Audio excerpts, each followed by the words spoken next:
अगर ई गई हैं तो ठीक है बा आ ना गई हैं तो फिर हम तैयार बनिया करू और सबके सुनावे आई शर्मा जी कहत कि ना गइबो तो फिर हम तैयार बनिया ही दादा आई दादा इस शर्मा जी बा दोबारा मौका दी तहरा के। अच्छा गौर करी भैया हम व्यास किशुन छैला जादू हाँ जी जिला सिवान बिहार सब भोजपुरी भैया के सादर हम प्रणाम करतनी। हाँ हाँ हमरा तरफ से गावत में हमरा से कोनो गलती हो जाओ चाहे यहाँ लोग बजाओ तनी यहाँ लोग से कोनो गलती हो जाओ तो एगो घर के सदस्य समझ कर सब क्षमा करो। क्षमा करो। आई आज रोवा लोग के प्रसंग हम सुनाव तनी महाभारत से आ ई प्रसंग अकेला नहीं खे के हा लाल बाबू भाई हाँ जी गोपालगंज जिला के माननीय व्यास श्री मनोज शर्मा जी बा शर्मा जी बा है मनोज शर्मा जी हेले ताकि हेले सिवान जिला के IM किशुन छैला जादू आ जे किशुन छैला से एक बेर अझुरा जाला अधूरा जाला त मजाल बा कि दूसर का बेर के सेट कंपनी में आ जाला तो ध्यान दो जहां से प्रसंग हम छोड़ दे तहे से तहरे गावे के बाद याद रखे के बा याद रखे के बाद आते आते ही मत कहिए कि हमरा लौकेला ना तो यहाँ लौके फौकेला बात नहीं खे अगर लौके फौकेला बात नहीं कहते यहाँ के छौ कहूँ के नहीं खे सब देख के गाँव के बा सारा छौकल आज ए जी हम ना तहर छोड़ा दनी तो फिर हमारे किशुन छैला नाम हौसल ना देखो बाप रे हौसो तारे न तो बुझाता कि बियाह करे जाता रे अबे बाढ़ आ जाई और डोली में बैठल बाड़े ना ई हौसले तो बाढ़ ना नु आवेला हो ई रोवे ले नु तब बाढ़ आवेला जन तोरा काहे इनकर मलकिनी जौन बाड़ी नु बड़ी सुंदर विचार के बेचारी हई आ बेचारी जब नैहर चल जाली नु यह पलंग पर बैठ के वियोग में रोवेले सुसुक सुसुक के पूरा इकरा गांव भर बाढ़ आ जाला। तो ध्यान दो मनोज शर्मा जी ई ओ समय के बात बा ई कथा बा द्रौपदी के स्वयंवर कि द्रौपदी के बियाह के मनिया भइल अज्ञातवास में रहत रहेलो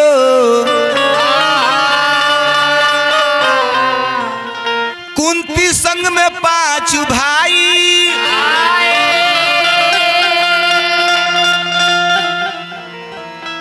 ओही समय में द्रुपद के बेटी द्रौपदी के स्वयंवर रचाइल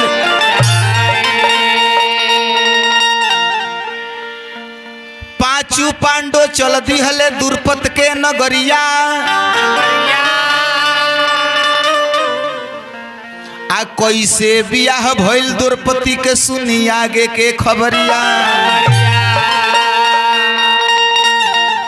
पांचों पांडव माता कुंती के साथ में अज्ञातवास में रहत रहे लोग आ ओही समय में द्रौपदी के स्वयंवर रचाई रहे इ लोग चल जात रहे लो कहीं जात रहे लो कहीं रास्ता में ओजी ना जात रहे लो कौन ठीक बा आवते आवते पूछिए बड़ी सवाल जवाब करे ले ताज निम्ने आदमी से तू भेटाइले बड़ा देखो तन तार लगा कितना हस्ती बा सवाल जवाब करे आज भेंटे हो गइल बा ई आवते आवते पूछिए कि कहाँ जात रहे लो ई हमहू जानत नहीं कि ओजी ना जात रहे लो ई रास्ता धके आवत रहे लो महेंद्र बाबा वही समय में कुछ विप्र लोग के मंडली आवत रहे ब्राह्मण देवता लोग के कैसे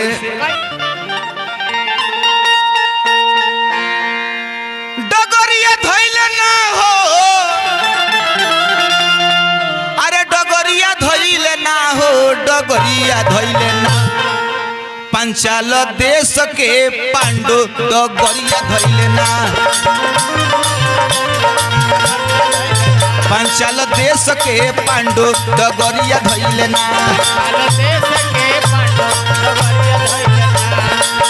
पांचों पांडव जा रहल बलो आ ओही समय में जानतनी का भइल रास्ता में मिलल ब्राह्मण समाज हो,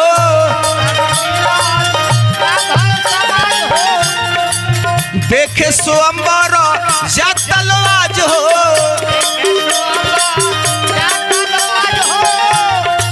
देखे स्वयंवर जातलवाज हो।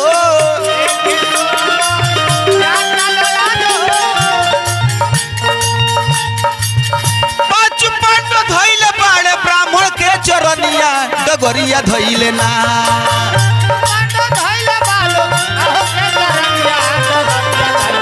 पंचाल देश के पांडु डगरिया धइले ना। पंचाल देश के पांडु डगरिया धइले ना।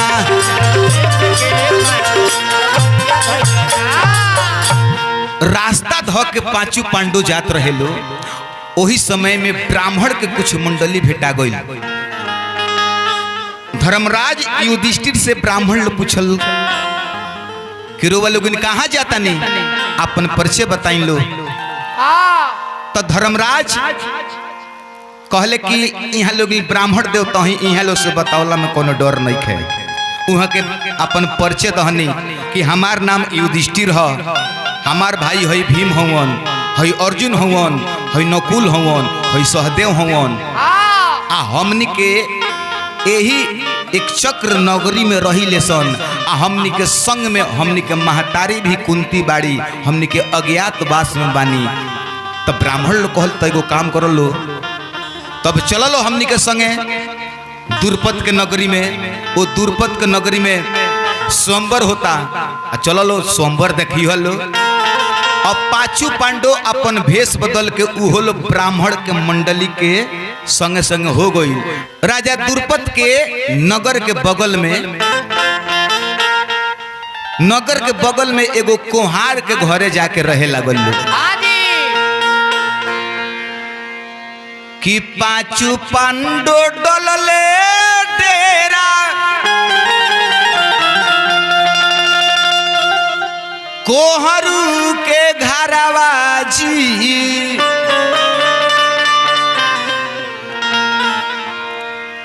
तो केहू ना ही काने काने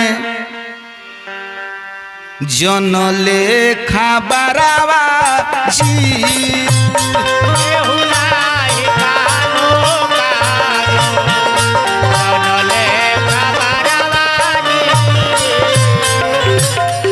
द्रौपदी के न स्वयंवर के तैयारी होता।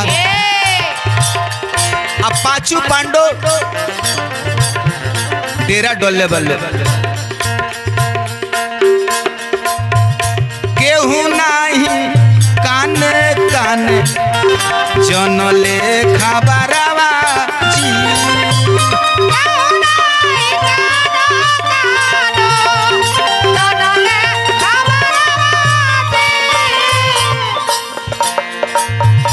भिक्षा के मांगे खातिर जाता लो बहरवा जी। भिक्षा के मांगे खातिर जाता लो बहरवा। ध्यान दी हमनो शर्मा जी, शर्मा जी आई बाह पे बाह चढ़ावत रह। हमारा से सहात नहीं खे, हम गईबो बजेबो ना करिले। अगर दू तीन हाली जहाँ बहिया पे बहिया चढ़ावला नु तया के उठा के पटक देम तारे के। ए बाबू भिक्षा के मांगो तालो घर के बहरवा जी। भिक्षा के मांगो तालो घर के बहरवा। कानो कानो केहू नहीं जनले खबरवा जी।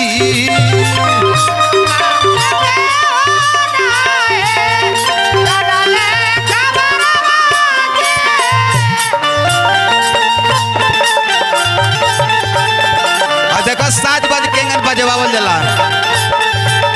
शौकत भाई, महेंद्र बाबा राउरे ठकैता हम जाएगा ना बाजी रौरा से।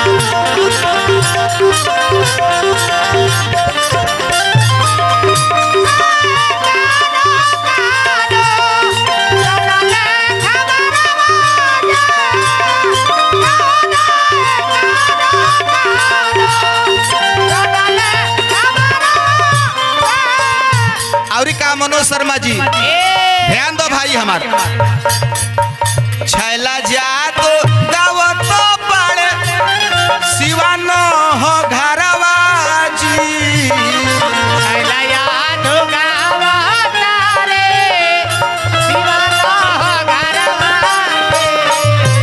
कानो कानो केहू नहीं जनले खबरवा जी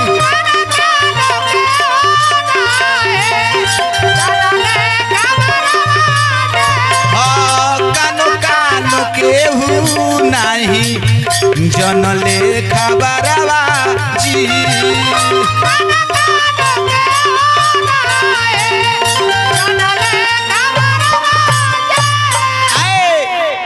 राजा द्रुपद एगो धनुष बनवल रहले आसमान में माने हमने के हेजी बैठल बनी सन एकरा कुछ दूर ऊपर महाभारत में लिखल बा एगो यंत्र एगो टंगवावल रहे। जानतर महाभारत के नाम हो का है धदनी हलाल बाबू भाई काहे बड़ी सवाल जवाब करेले अहन तक कहिन कि मछरी काहे न कलह इतना तहरे खानी हम बुर्बक बनी कि तू जौन कहब तौन हम करे। अब चश्मा पहन के तू गावल तो हम थोड़े गए ना ना हम चश्मा पहन के ना गईले। देखो ऐसे हम मछरी ना कहनी कि महाभारत में मछरी लिखल ही नहीं एकरा बाद तू गावे वही बैठ तार आ मछरी कहल तो तारा देखावे के पड़ी कि कहाँ लिखल बाटे। अब हो सकता हमने हिंदू समाज में वेद ग्रंथ अलग अलग बाटे।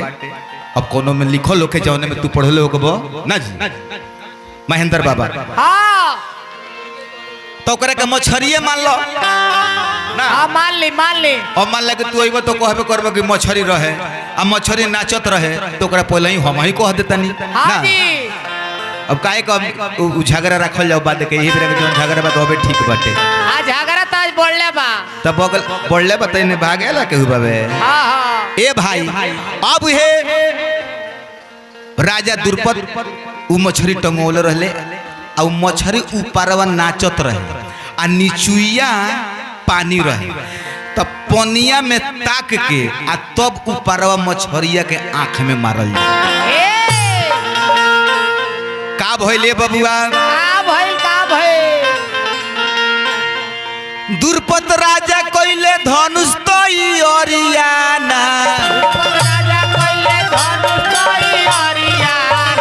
द्रुपद राजा कइले धनुष तैयारियाना तनी सुनी भैया आगे के खबरियाना तनी सुनी भैया आगे के खबरियाना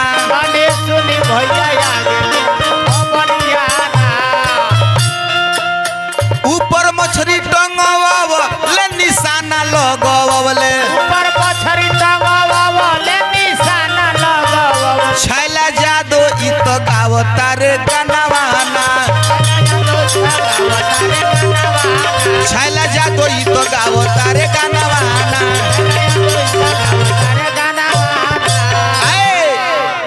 अब इने यज्ञशाला में ब्राह्मण लोग के संग में पांचू पंडा यज्ञशाला में आ गइल तब बुझी की है पूरा समाज बैठल बा आ वही समाज में द्रौपदी के भाई के नाम रहे धृष्टुमन उ आइल ऐठती है ऐठत आइल ये बाह पर बाह चढ़ाते बाह पर बाह चढ़ाते आइल जेंगन है मनोज शर्मा चढ़ावत रहे तो हमहू चढ़ावते बानी बुझली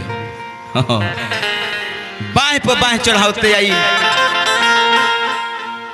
आ ओ भरल सभा में खड़ा होके आ जितना राजा उजिलो बैठा रहे लो सब राजा लोग के सामने हाथ जोड़ के आ जवन द्रुपद राजा प्रण कैले रहले वो प्रण के सुनावे लागल आ कहता जेकरा हाथ में होई शक्ति हे सभावा और तो भेदन करी है उहो धनुषा बनावा से उ तो भेदन करी है उहो धनुषा बनावा से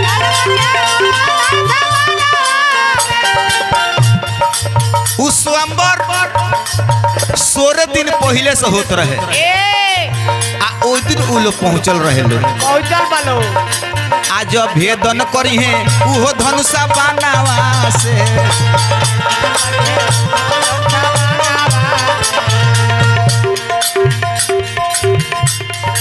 आज हवे 16वां दिन ई स्वयंवर के सीन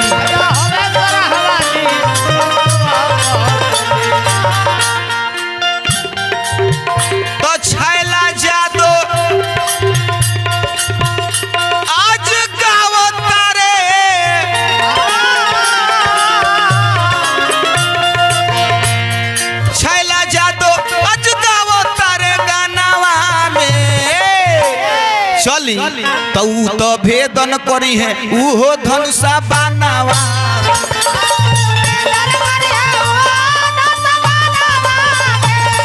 तो भेदन करी है उहो धनुषा बनावा से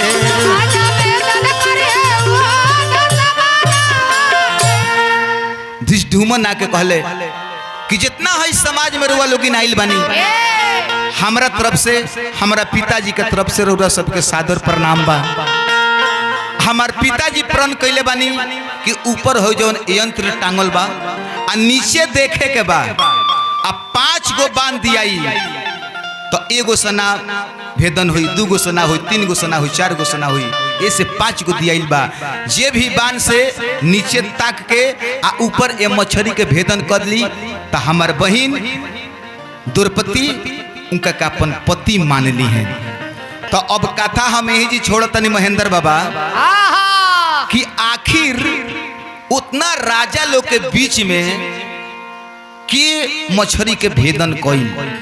अब आगे जी से कथा वालों सुनी हमरा मनोज शर्मा जी से अगर ये गई हैं तो ठीक है बा आ ना गई हैं तो फिर हम तैयार बनी आकर वो सबके सुनावे कथा सुननी हो महाभारत के कथा द्रौपदी स्वयंवर कथा वही जा छोड़ने वाले कि सारा लोग बिटराइल बा सभे बिटर पांडव लोग भी आइल बा। आज स्वयंवर के 16वां दिन हो एजन छोड़े रहो यही जा कहत रह कि ना गइबो तो फिर हम तैयार बनिया ही दादा इस शर्मा जी बा दोबारा मौका दी तहरा के बाप रे बाप शर्मा जी बा तहरा के दोबारा मौका ना दी। अरे हई देखो हई देखी शर्मा जी के रेलल दोबारा बेल हो खबे ना करे आ मेहरारू के बारे में कहले हैं कहले जे मेहरारू खातिर सुसुक के रोवेले पलंग पर तो बाप हो बाप पूरा गाँव में 2000 बाप रे बाप बताई नहीं है हमरा रोला से तो पूरा गाँव 2000 आई जे रो देले मेहरारू खातिर जिला दहवावे ले दादा कुल कुल के रोवेले बाकी इनकर मेहरारू क्या मनबो करेली हो बड़ी मानेली बहुत मानेली बहुत मानेली जानता रहो अरे मारेली ना मानेली अच्छा मानेली हाँ एक खाली इनकर तबीयत खराब हो गई रहे तबीयत खराब हो गई तब फोन कैली कि मनोज बबुआ गोपालगंज में सिवान छपरा तो देखा के हार गई बनी गोपालगंज में कोनो डॉक्टर बाड़े कोनो मवेशी अस्पताल बा मवेशी अस्पताल में आदमी के देखावल जाए हम कहनी हाँ डॉक्टर बाड़े हमरा के यहाँ के डॉक्टर बाड़े जीएम झा अच्छा हम वही जा दिखाई ले केहू के हमार फैमिली डॉक्टर हुए तो कहली कि तब हम लेके आई हम कहली लेके आओ भौजी आओ एकदम निरोग हो जाए हैं लेके अली हाँ लेके गईनी जा इनका के हिलत डोलत दोनों आदमी से एक तरफ से ऊ पकड़ ले बड़ी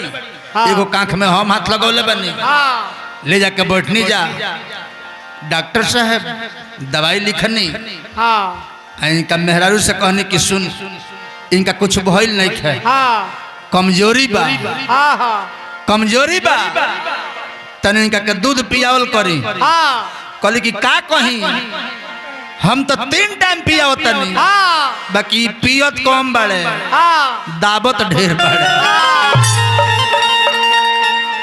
जननी हाँ जी का कहब इनका के का कहल का जिला दहवा देले रोले ए द्रौपदी नगरी में द्रौपदी के स्वयंवर बाट रचाइल रचाए आज 16वां दिन ह भैया बड़े बड़े वीर बिटोराइल बड़ी प्यारा एगो लय लागल कौन लय लागल जी अरे भाई हो द्रौपदी के स्वयंवर रचाइल बा अका कहीं बड़ा बड़ा वीर लोगवा आइल बा का कहीं बड़ा बड़ा वीर लोग आइल बा का कहीं बड़े बड़े वीर लोगवा आइल बा का कहीं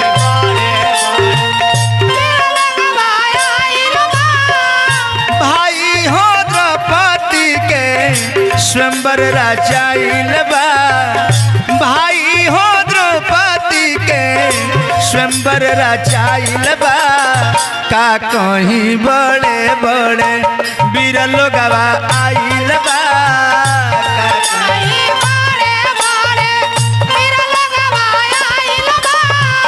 का कहीं बड़े बड़े वीर लोगवा आइल बा का कहीं बड़े बड़े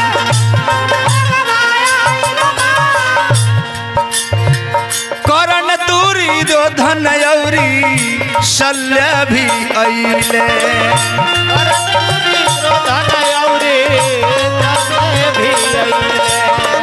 करण दूरी जो धन औरी शल्य भी अइले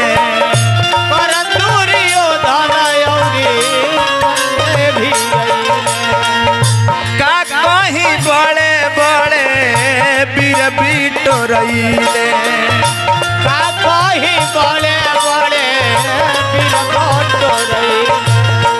शर्मा मनोजावा के गाना में लिखाइल बा शर्मा मनोजावा के गाना में लिखाइल बा का कहीं बड़े बड़े वीर लोगवा आइल बा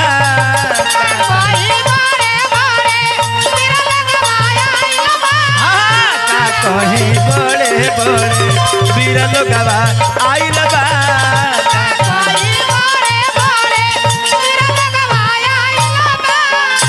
सभा लागल बा द्रौपद के दरबार में द्रौपद के लड़का आइल आ कहलस कि हे राजा सभी राजाओं को हमारे महाराज का आदेश है उस सभा में ऊपर अब यंत्र कहत रहे कि यंत्र लिखल बा जानता नहीं समय के हिसाब से हाँ जी हमने के किताब में भी बदलाव हो रहा बिया हाँ हाँ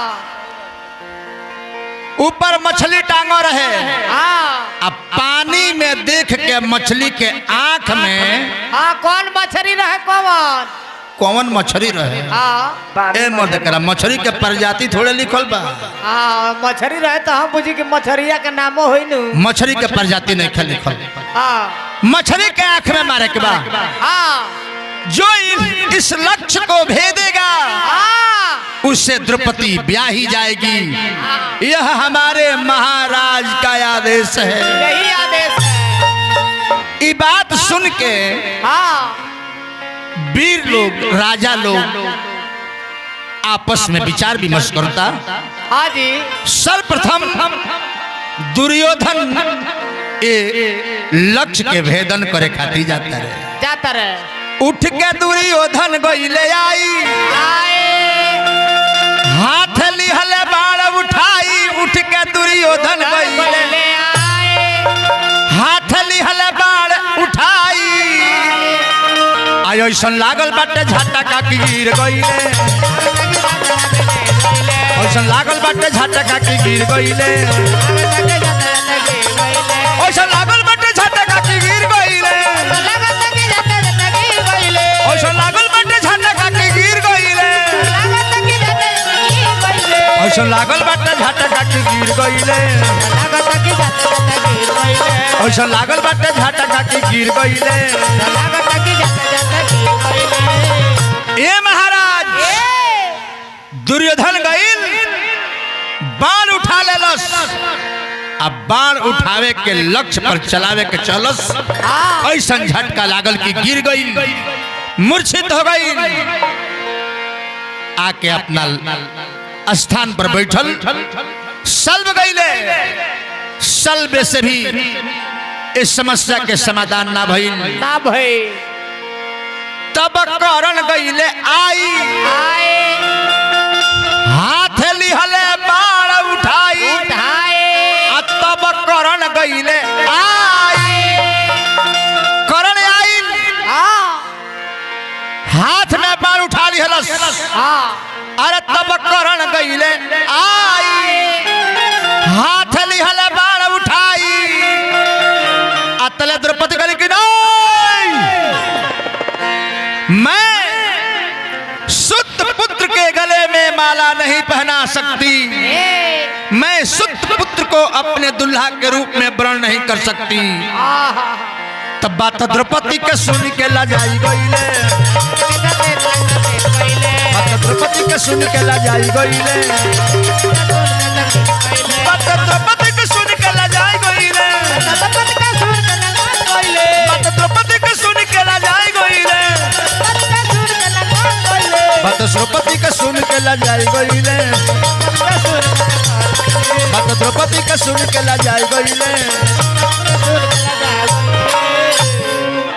जब कर्ण जाके लजा के बैठ गई तो अर्जुन चलले। जौना ब्राह्मण लोग के संगे रहले उ ब्राह्मण लोग सोचे लागल कि ई लागत कि हमने के शिकायत करई है। इनका से ही लक्ष्य पूरा नहीं हो सकत।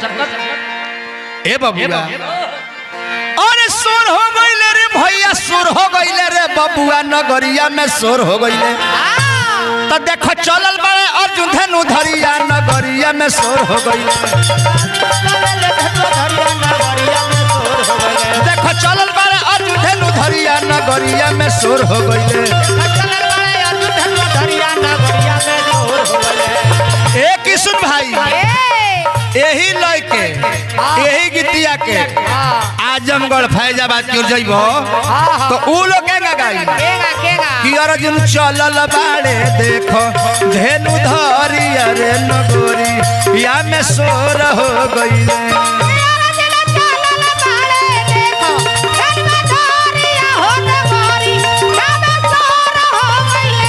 ए बबुआ पाँच ही बाण देखो लक्ष्य पर चलइले।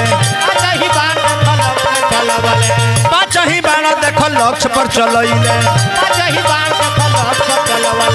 पाँच बाण लक्ष्य पर चलइले। अरे तेरो ना लागल देखो लक्ष्य पूरा कइले। तेरो ना लागल देखो लक्ष्य पूरा कइले।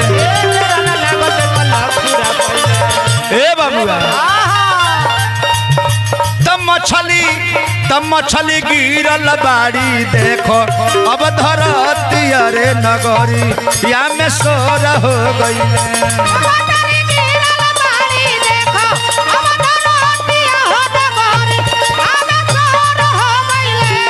मछली गिरल बाड़ी देखो ये धरती या नगरिया में सोर हो गईले।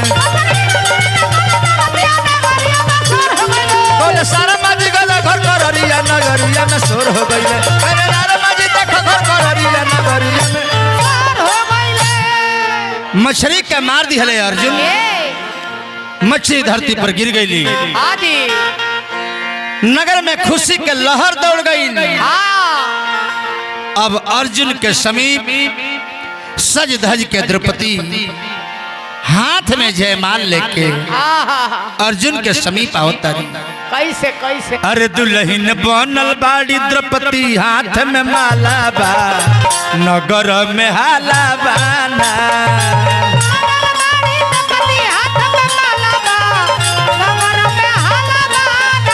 दुल्हन बनल बाड़ी द्रौपदी हाथ में माला बा नगर में हाला बाना।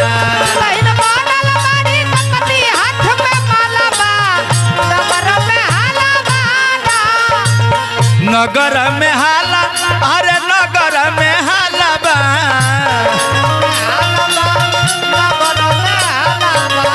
नगर में हाला अरे नगर में हाला बा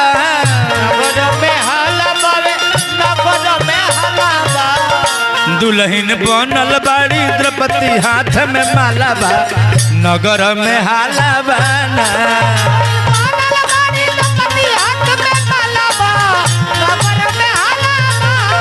दुल्हन बनल बाड़ी द्रौपदी हाथ में माला बा नगर में हाला बाना।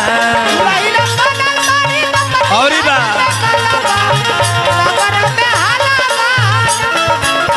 माला ले द्रौपदी और अर्जुन के पहनावेली। माला ले द्रौपदी और अर्जुन के पहनावेली।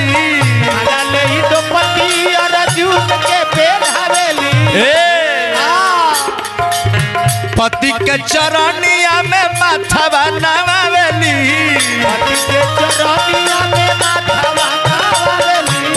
पति के चरनिया में माथवा नवावेली।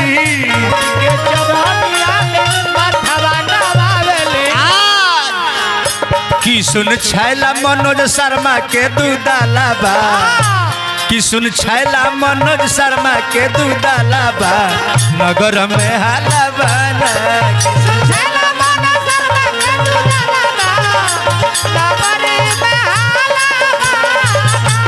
कि सुन छैला मनोज शर्मा के दूधाला बा नगर में हाला बाना।